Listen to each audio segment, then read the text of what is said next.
네, 지금부터 더불어민주당 민생경제 대도약 추진단 착붙 공약 프로젝트 20호, 21호, 22호 공약 발표 행사를 시작하겠습니다. 사회를 맡은 저는 착붙 공약 프로젝트 총괄 매니저 민병덕 의원입니다. 행사 시작에 앞서서 참석 내빈분들을 소개시켜 드리겠습니다.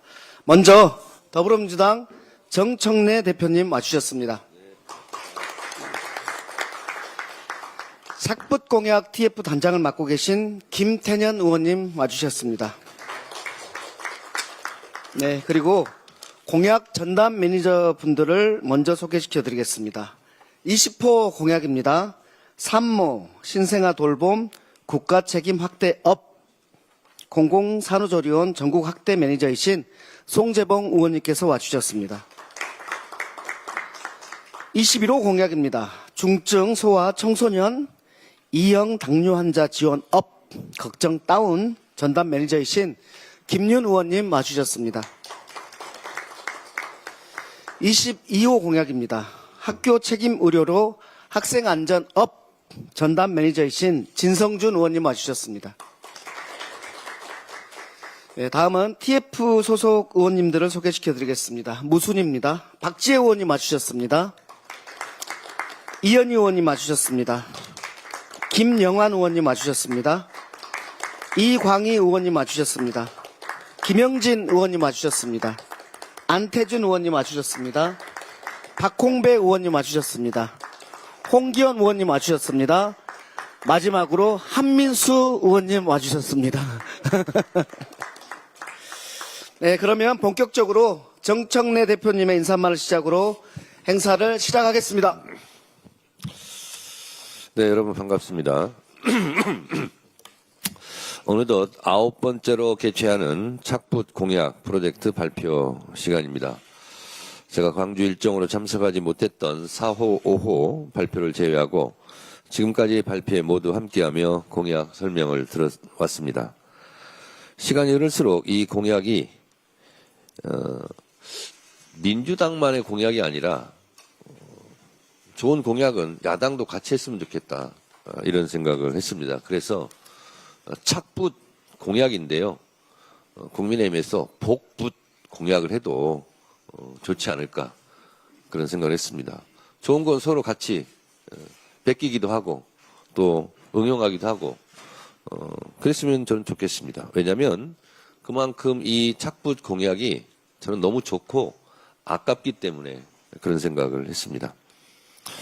시간이 흐를수록 이 시간이 공약 발표의 자리를 넘어 국민 한 분 한 분의 삶과 목소리를 정책으로 연결하는 소중한 통로가 되고 있다는 것을 실감합니다. 전국을 돌아다니다 보면 이런 것도 공약이 되나? 이런 질문을 종종 듣습니다. 제가 세종시에 전통시장을 방문했을 때 한 상인께서 여름에는 찜통이 되고 실제로 위에 천장에 설치한 아케이드가 찜질방 효과를 낸다는 거예요. 너무 덥고 당연히 손님이 찾을 리가 없죠. 그래서 대형 선풍기 같은 거를 중간중간에 하나 설치해 놓으면 환풍도 되고 또 시원하기도 하고 손님도 오고 또 채소 같은 신선도도 유지할 수 있고 좋겠다, 그런 얘기를 들었습니다. 근데 제가 그걸 강원도 가서도 들었어요. 이것은 전통시장의 상인분들의 공통의 요구사항이겠거니 해서 그것은 제가 제안해서 공약을 이미 한 바 있습니다. 이처럼 우리 국민들의 삶 속에서 착 붙는 그런 공약을 지금 우리가 하고 있습니다. 아이를 낳고 산후조리 비용 앞에서 느끼는 막막함, 아이의 혈당이 걱정돼 밤잠을 못 이루는 부모의 마음, 학교에서 다친 아이의 치료비 때문에 망설여야 했던 순간들, 이 모든 것이 국민의 삶과 민주당을 연결하고 민주당의 공약이 됩니다.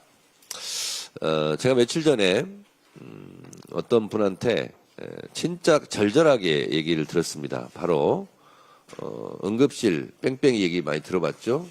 아이를 낳지 못해서 40군데 정도를 병원을 뺑뺑이 했고 결국은 좀 불행한 일이 발생했는데 그 얘기를 듣고 제가 즉시 보건복지위 위원들 중심으로 TF를 구성해서 이 문제를 해결하라. 그리고 해결할 수 있는 공약을 좀 내라. 이렇게 제가 주문을 했습니다. 그래서 어제 보건복지 이수진 의원한테 바로 제가 보고를 받았습니다.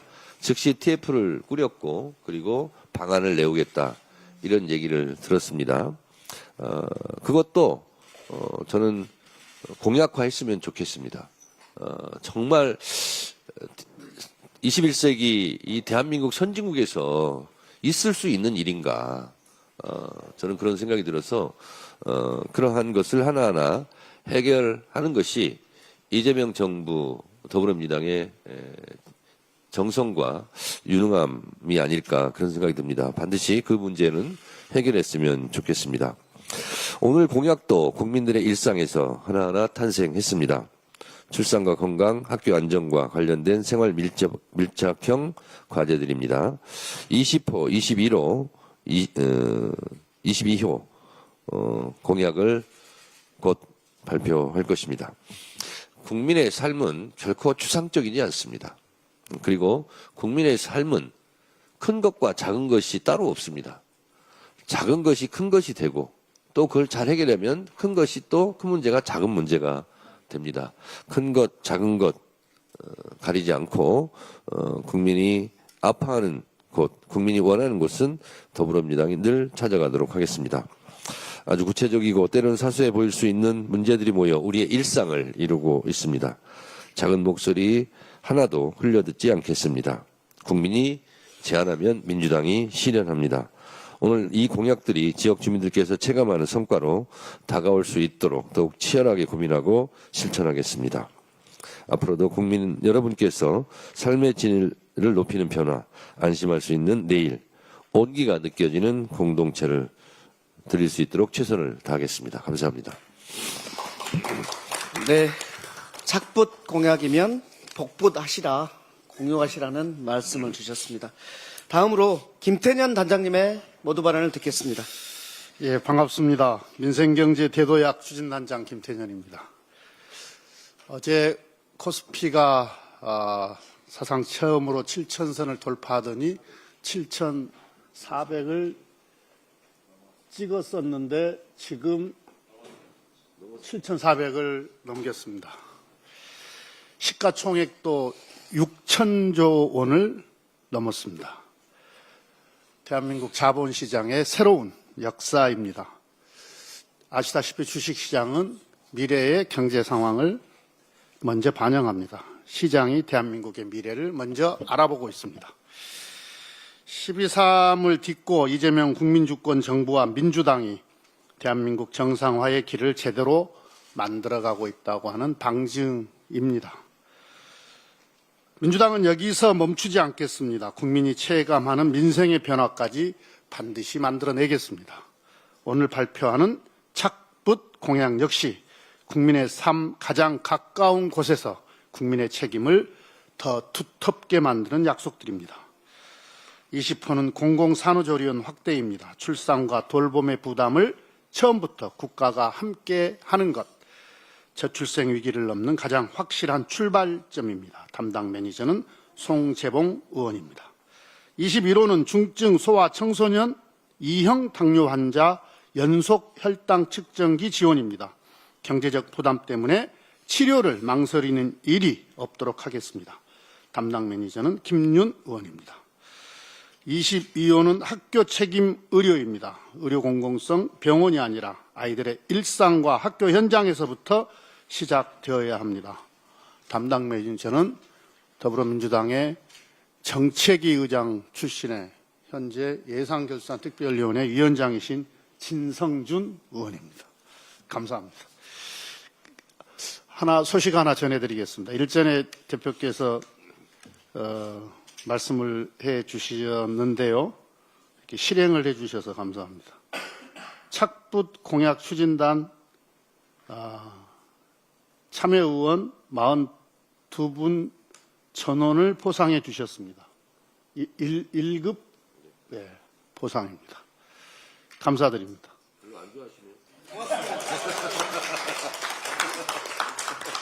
이제 우리 진성준 의원님도 좀 추가해 주시면 감사하겠습니다. 오늘 발표를 하시니까. 저는 왜 빠졌죠? 좀 늦었습니다. 착 붙는 공약이 우리 국민들께도 우리 모두에게도 착 붙는 결실이 되었으면 좋겠습니다. 착붙 공약 운영진과 참여 의원님들께 감사와 축하의 말씀을 드립니다. 착붙은 계속 됩니까? 지금 오늘이 22호까지죠. 국민이 오케이 할 때까지 계속 되겠습니다. 착붙은 계속됩니다. 감사합니다. 예. 착붙 공약 활용과 관련해서 지금 지방선거 치르고 있는 분들이 지금 공보물을 인쇄하기 직전입니다. 공약들을 연구해서 직전이신데 착붙 공약을 복붙해서 공유하시라는 말씀을 드립니다. 특히 민주당 의원님, 민주당 단체장 분들은 지금 22호까지 나온 이 착붙 공약들을 정말 많이 활용해 주시길 바라고 오늘 대표님께서는 다른 당 분들도 복붙하시라라는 말씀을 드렸습니다. 제가 또 많이 다니니까 많이 듣는데요. 이건 이제 기초단체별로 아니면 광역단체별로 저는 가능하다고 보는데 마라톤 동호회 회원들이 많습니다. 근데 이 마라톤 동호회 회원들의 민원사항입니다. 이것도 이제 공약화했으면 좋겠는데요.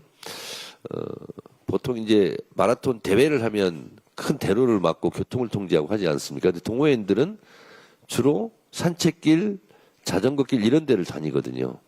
그런데 마라톤 하기가 어렵다는 겁니다. 자전거도 다니고 뭐도 다니고. 그래서 코스로 마라톤을 뛸 수 있는 코스를 광역단체나 기초단체에서 그걸 마련해주면 그 코스로 마라톤 동호인들이 뛰겠다는 거예요. 그래서 항상 이렇게 충돌 위험도 있고 뭐 이런 불편함이 있어서 마라톤 동호회 회원들이 그런 부분을 간절하게 저한테 전해왔어요. 이것도 누가 한번 연구해서 아니면 전체 전국 공약이 아니더라도 뭐 서울시라든가 부산시라든가 뭐 하남시라든가 이런 데로 기초단체나 광역단체 후보들께서 한번 공약화했으면 좋겠고 그래서 제가 어제 마포구청장 후보한테 얘기했더니 자기 한번 해보겠다고 그런 얘기를 하더라고요. 그래서 그건 좀 선을 잘 긋고 이렇게 하면 코스가 나오지 않을까 그런 생각이 듭니다. 그러니까 항상 이렇게 현장에 답이 있고 현장에 민원이 있거든요. 그런 걸 받아놔서 이것도 하면 마라톤 동호회 회원들이 얼마나 좋아하시겠습니까? 그래서 이런 것도 해야 되기 때문에 착붙 공약은 끊이지 않고 계속 해야 될 것 같습니다. 마라톤 전용 코스. 네. 마라톤 동호회들이 뛸 수 있는. 마라톤 전용 코스를 원하신다. 네, 이것도 연구해 보겠습니다. 네, 그러면 본격적으로 저희 20호 전담 매니저이신 송재봉 의원님께서 산모 신생아 돌봄 국가 책임 확대업 공공산후조리원 전국 확대 관련해서 공약을 말씀드리겠습니다. 예, 착붙 공약 프로젝트에서 공공산후조리원 공약을 맡은 청주청원 국회의원 송재봉입니다. 산모 신생아 돌봄 국가 책임업 공공산후조리원 전국으로 확대하자는 것이 핵심적인 내용입니다. 전국 어디서나 부담 없이 안심하고 누릴 수 있는 산후돌봄 그 기반을 만들자는 것입니다. 산후조리는 단순한 개인의 책임은 아닙니다. 출산 직후 산모의 건강을 회복하고 또 신생아를 초기 돌봄 또 출산 가정의 안정적 회복을 위해서는 이 필수적인 서비스다 이렇게 말씀드릴 수 있습니다. 하지만 지금 산후조리원의 현실을 보면 민간 중심의 고비용 구조라고 할 수 있습니다. 전국 평균 산후조리원 가격이 372만 원인데요. 서울은 505만 원, 광주는 406만 원, 최고 가격은 1,700만 원까지 들어간다고 합니다.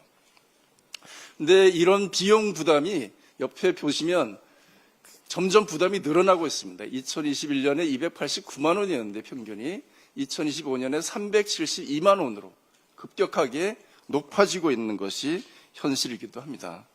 또한 지역 간의 격차도 심각합니다. 산후조리원의 272개소 중에 공공산후조리원은 25개소로 5.3%에 현재 불과한데 부산, 대구, 인천, 광주, 대전, 세종, 전북 등은 전무한 그런 상태입니다.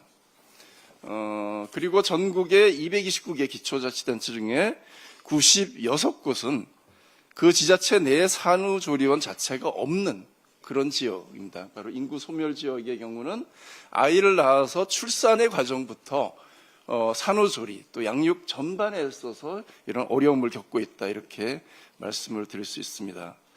이번 착복공약 공모 과정에도 많은 국민들이 공공산후조리원의 확충과 또 산후조리 비용 부담 완화에 대한 굉장히 다양한 요구가 있었습니다.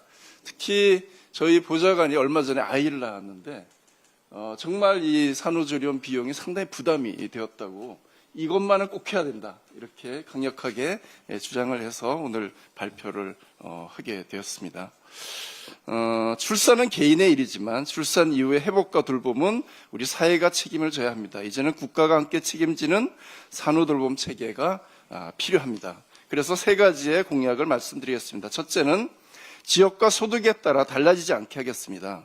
그래서 공공산후조리원을 단계적으로 확충해 나가겠습니다. 특히 산후조리원이 설치되지 않은 지역과 인구 감소 지역을 우선적으로 지원하겠습니다. 또 개별 시군단위 설치가 어려운 지역은 인군 시군이 함께 이용할 수 있는 권역형 공공산후조리원 모델도 만들어내야겠습니다. 어느 지역에 살든 출산 직후 필요한 산후돌봄을 이용할 수 있는 최소한의 접근권을 보장하겠습니다. 둘째는 지방에만 맡기지 않고 국가가 함께 책임지겠습니다. 공공산후조리원은 대부분 지자체 조례에 따라 운영되고 있어서 지방정부의 재정 여건에 따라서 또 지방정부의 의지에 따라서 그 편차가 매우 크게 나타납니다. 하지만 산모와 신생아에게 꼭 필요한 산후돌봄은 지방정부의 여력에만 맡겨둘 수는 없습니다. 공공산후조리원 설치 운영비에 대해서 국가에 대한 책임을 강화하도록 하겠습니다. 현재 우리 당 국회의원들을 포함해서 11개 법안이 발의가 되어 있는데요. 모자보건법을 개정해서 공공산후조리원의 설치, 운영비 지원 규정을 마련하고자 하는 것이 그 내용입니다. 이것을 통해서 체계적인 국고지원 근거를 마련하겠습니다.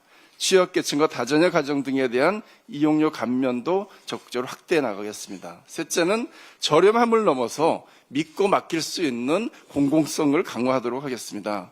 공공산후조리원은 단순히 비용이 낮은 시설에 그쳐서는 안 됩니다. 산모와 신생아가 안심하고 머물 수 있는 안전한 돌봄 공간이 되어야 합니다.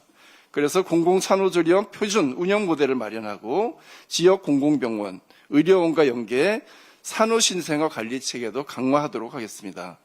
공공산후조리원 전국 확대는 단순히 시설 숫자를 늘리는 것을 넘어서 산모의 건강 회복을 지원하고 신생아 초기 돌봄을 강화하며 출산 과정의 비용 부담을 덜고 지역 간 산후돌봄 격차를 줄이고자 하는 일입니다. 아이를 낳는 순간부터 공공이 함께 하겠습니다. 이상입니다. 네. 참 친절한 민주당 공약인 것 같습니다.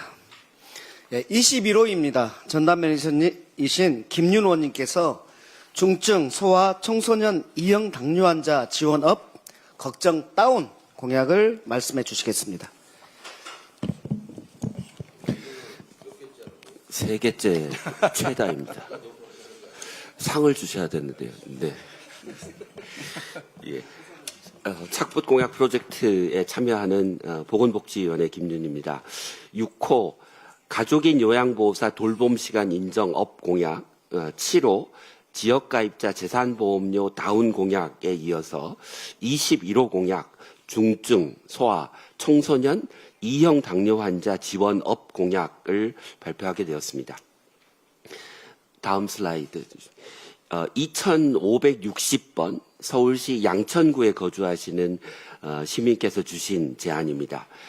이형 당뇨 환자의 숫자가 늘어나고 당뇨로 인한 합병증이 증가하고 있는데 당뇨를 잘 관리할 수 있는 연속 혈당 측정기를 중증 2형 당뇨 환자에게 지원해 달라는 제안입니다.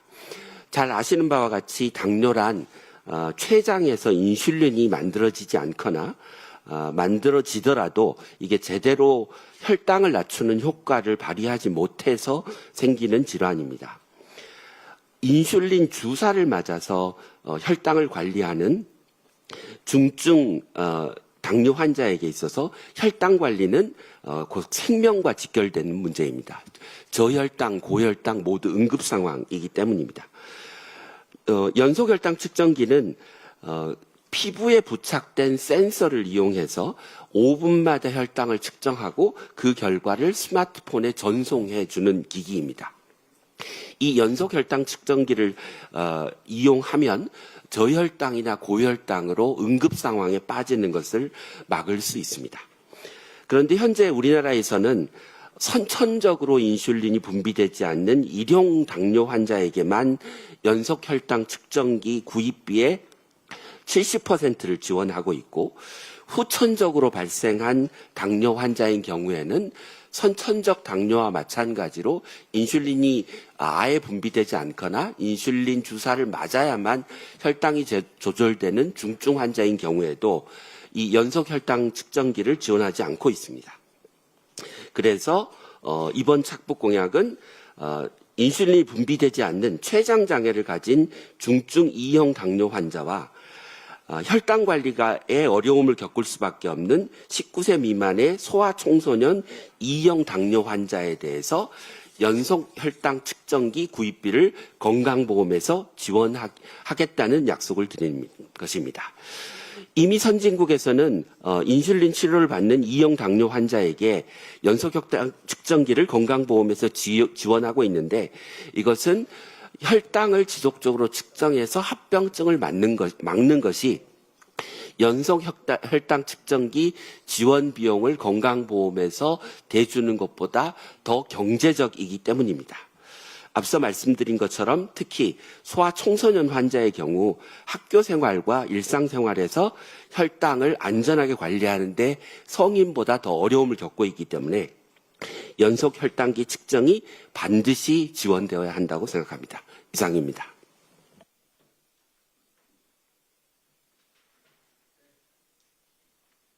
네, 그 필요하신 분들한테는 정말 좋은 공약인 것 같습니다. 다음은 22호입니다. 전담 매니저이신 진성준 전 을지로위원장,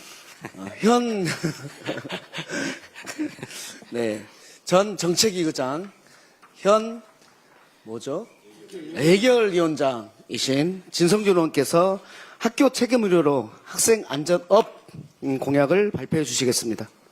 네, 진성준 의원입니다. 학교 책임 의료를 통해서 우리 학생들 또 교직원들의 생명과 안전을 보호하고 보장하겠다고 하는 공약입니다. 학교 안전사고라고 하는 것은 다음으로 좀 넘겨주세요. 학교 안전사고라고 하는 것은 학교의 교육활동과 같은 학교 생활 중에서 발생하는 신체상의 피해, 이런 것을 통칭합니다.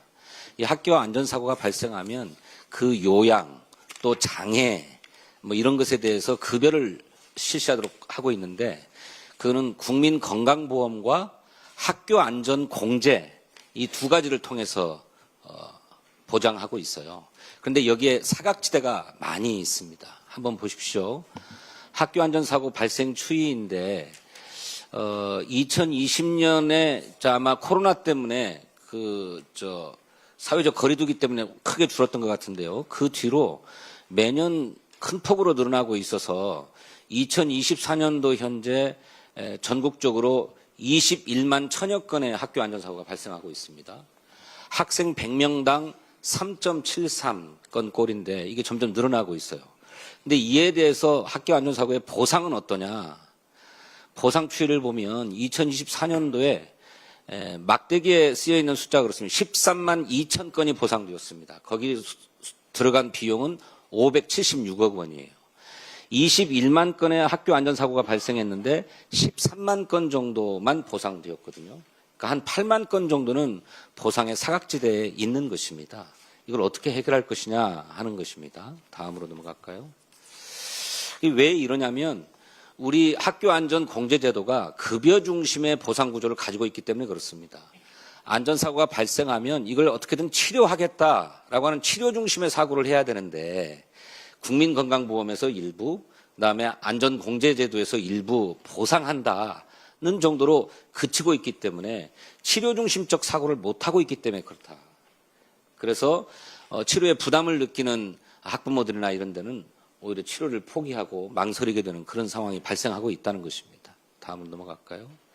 그래서 이 학교 안전사고의 비급여 치료비를 없애야 되겠다.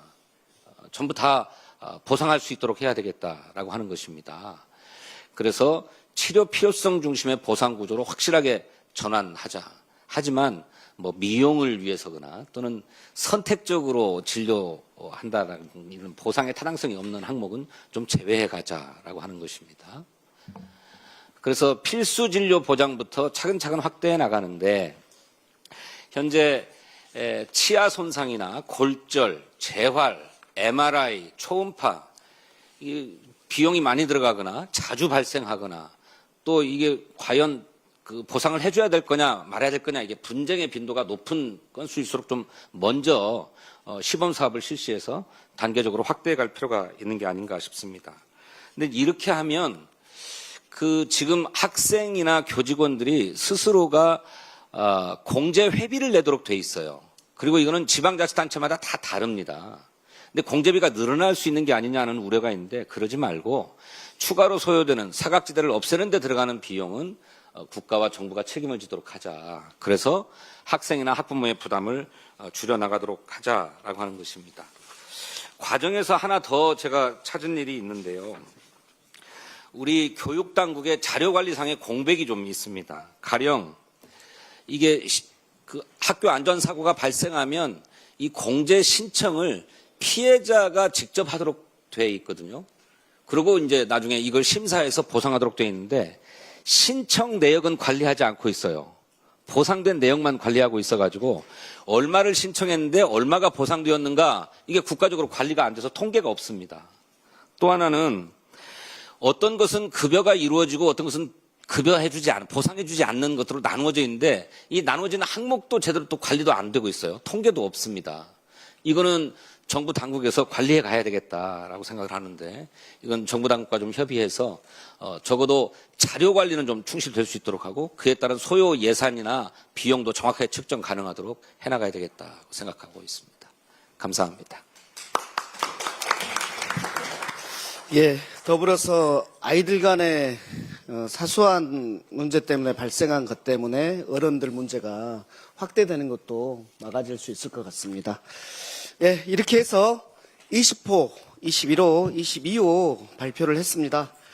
그러면 우리 전체 사진 촬영을 하겠습니다. 사진 촬영 전에 제가 한마디 또 강조합니다. 착붙 공약 자체가 상향식 공약입니다. 밑으로부터 올라오는 거예요. 국민들로부터 요구가 와서 우리가 그것을 분석해서 공약하고 있는데, 근데 이게 이제 제가 봐도 착착 붙습니다.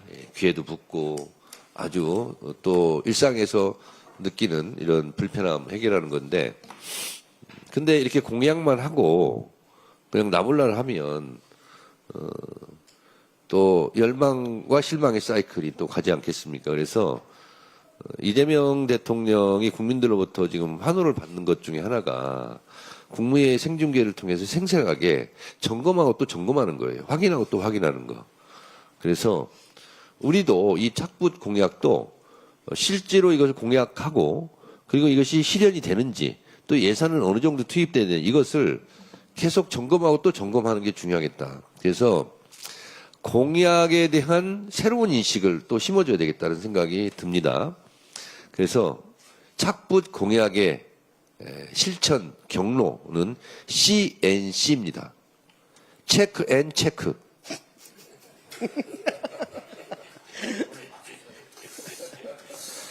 CNC. 체크 앤 체크. 그래서 앞으로 CNC 총괄 매니저도 민병덕 의원이 하세요. 공약하고 끝나고 나몰라를 하는 것이 아니라 이것이 실제로 공약되고 실천이 되고 있는지 그리고 삶의 질을 개선하고 있는지까지 애프터 서비스까지. 그래서 그거를 우리가 발표하는 이 착붙 공약만큼은 그걸 하자고요. 그래서 더불어민주당이 공약하면 빌공짜가 아니구나 이거. 진짜로 하는구나 하는 것을 보여줘야 됩니다. 어떠한 경우가 되더라도 보여줘야 돼. 그래서 한국 정치사, 한국 정치 공약사에서 새로운 반전의 기회를 변국점을 마련할 수 있는 그 기회를 착붙 공약으로 한번 해보자고요. 이 또한 이것이 국민들에게 착 붙는 공약입니다. 그래서 그거를 할 테니 민병덕 의원께서 CNC 체크앤체크 총괄 매니저까지 같이 하시라. 그 엄청난 권력을 주신 겁니다. 네, 이게 그렇습니다. 지금 광역단체나 지방기초단체에 이걸 하고 있는지를 쫓을 수 있는 엄청난 권력을 주신 좋을 거예요. 수 있는 말보다도 네. 이행을 체크 앤 체크할 수 있는. 체크 앤 체크. 네. 네네. 예, 점검할 수 있는. 예, 어쨌든 우리 대표님께서 국민들께서 오케이 할 때까지 뭐 한다고 했죠? 예, 아니요. 먼저 계속된다고 했습니다. 우리 발표는 계속됩니다. 단장님 계속 준비하겠습니다. 예. 우리가 후보 등록이 14, 15죠. 그때까지 해서 마무리를 하고, 그러니까 뭐 25호가 될지 6호가 될지는 모르겠습니다만, 그때까지는 계속 해야 될 것 같습니다. 그리고 그 이후로는 이제 전체 중앙당 공약을 또 우리가 국민들께 선보여야 되니까, 14, 15 등록할 때까지 뭐 한두 차례 더 하면 되지 않을까. 그리고 중요한 것은 공약하는 게 중요한 게 아니라 그 공약이 빌공짜가 아니고 실제로 실천이 될 수 있는 것이 국민의 신뢰를 얻는데 대단히 중요하고, 우리가 항상 가면 그렇잖아요. 에이, 뭐 말만 하고 말뿐이지 뭐 이럴 수 있잖아요. 그래서 이번에는 그것이 아니다라는 것을 우리가 입증해 보이자고요. 네, 알겠습니다.